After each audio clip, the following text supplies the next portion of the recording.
বিসমিল্লাহির রহমানির রহিম। আসসালামু আলাইকুম। যারা আমাকে এই মুহূর্তে শুনছেন এবং পরবর্তীতে শুনবেন, সবার প্রতি আমার বিনম্র শ্রদ্ধা এবং কৃতজ্ঞতা। আজকে একটা অভূতপূর্ব সংবাদ দেখলাম। আমাদের দেশে যেটা ৫৪ বছরের ইতিহাসে আমরা কখনো উপলব্ধি করিনি, ক্ষমতার শীর্ষ পর্যায়ে উপনীত হওয়ার পর স্বেচ্ছায় ক্ষমতা ছেড়ে দিয়ে নিজ কর্মে ফিরে যেতে চান, এমন উল্লেখযোগ্য দুইজন ব্যক্তিত্বের কথা এই মুহূর্তে আমার স্মরণ পড়ছে। একজন ছিলেন প্রয়াত রাষ্ট্রপতি শাহাবুদ্দিন সাহেব, আর এই মুহূর্তে যিনি আমাদের অন্তর্বর্তীকালীন সরকারের প্রধান উপদেষ্টা, বিশ্ববরেণ্য ব্যক্তিত্ব প্রফেসর ইউনূস। তিনি একটি সাক্ষাৎকারে ইকোনমিস্ট পত্রিকায় তিনি বলেছেন, নির্বাচন শেষ করে তিনি তার নিজ পেশায় ফিরে যেতে চান, সে পেশাকে তিনি উপভোগ করেন। সত্যিকার অর্থে তিনি এই বক্তব্য আরো একাধিকবার দিয়েছেন, কিন্তু আজকের বক্তব্যটা আমার কাছে এমন একটা মুহূর্তে তিনি দিয়েছেন যখন তিনি দেশকে নেতৃত্ব দিচ্ছেন।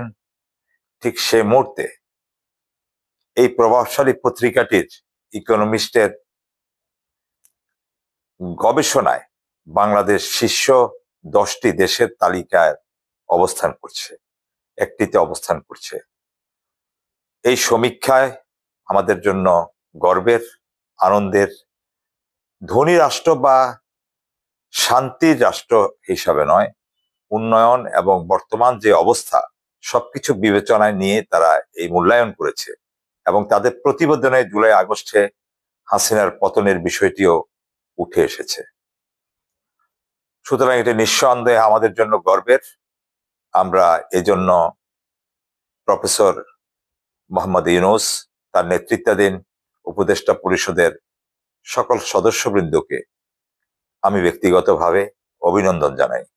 একই সাথে তিনি এই সাক্ষাৎকারে নিশ্চিত করেছেন, যেটা নিয়ে বাংলাদেশ সে একটা নিয়ে ভারত যুক্তরাষ্ট্র বা যুক্তরাষ্ট্রকে ভারত, ভারত যুক্তরাষ্ট্রকে প্রভাবিত করে সবসময় আমাদের ইসলাম ফোবিয়া নিয়ে, সেখানে অত্যন্ত জোর দিয়ে তিনি বলেছেন বাংলাদেশে কোনো ভাবেই ইসলামী উগ্রবাদ যেটাকে বলা হয় সেটার বিকাশ ঘটবে না এবং ঘটতে দেয়া হবে না। আসলেই তাই, এটা এক ধরনের প্রোপাগান্ডা, আওয়ামী লীগের রাজনীতির হাতিয়ার। আমাদের দেশ কখনোই জঙ্গিবাদের রাষ্ট্র ছিল না, ভবিষ্যতে হবে না। আমরা বাংলাদেশের মানুষেরা 90% মুসলমান বা 95%, তারপরও অন্যান্য ধর্মের যে 5 ভাগ 10 ভাগ যারাই আছে, আমরা সবাইকে আমাদের ভাই বোন তাই মনে করে থাকি। সুতরাং বাংলাদেশ পৃথিবীর ইতিহাসে একটি অন্যতম সম্প্রীতির দেশ হিসেবে আমরা দেখি। সেই হিসেবে প্রফেসর ইউনূস অত্যন্ত জোর দিয়ে বলেছেন বাংলাদেশের জঙ্গিবাদের উত্থান হবে না, এবং তরুণরা এটার ব্যাপারে অত্যন্ত সজাগ আছে। তারা ধর্মের প্রতি শ্রদ্ধাশীল। এর অর্থ এই নয় যে ধর্মীয় উন্মাদনায় তারা একটা রাষ্ট্রকে তালেবানি রাষ্ট্র, আফগানিস্তান, পাকিস্তান এই হয়ে যাবে, সেই হয়ে যাবে, কিছুই হবে না।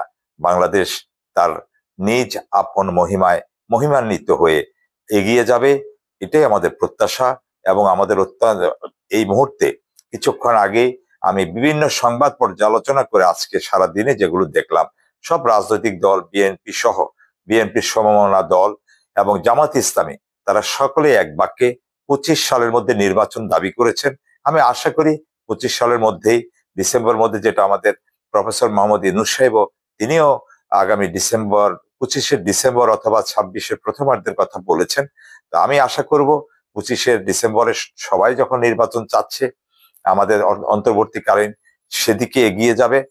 একদম নেহাত যদি কোনো সমস্যা হয়েই থাকে, সেটা অবশ্যই জনগণ বিবেচনা করবে। সবাইকে আমার কথা শুনবার জন্য ধন্যবাদ এবং কৃতজ্ঞতা জানাই। বাংলাদেশ জিন্দাবাদ।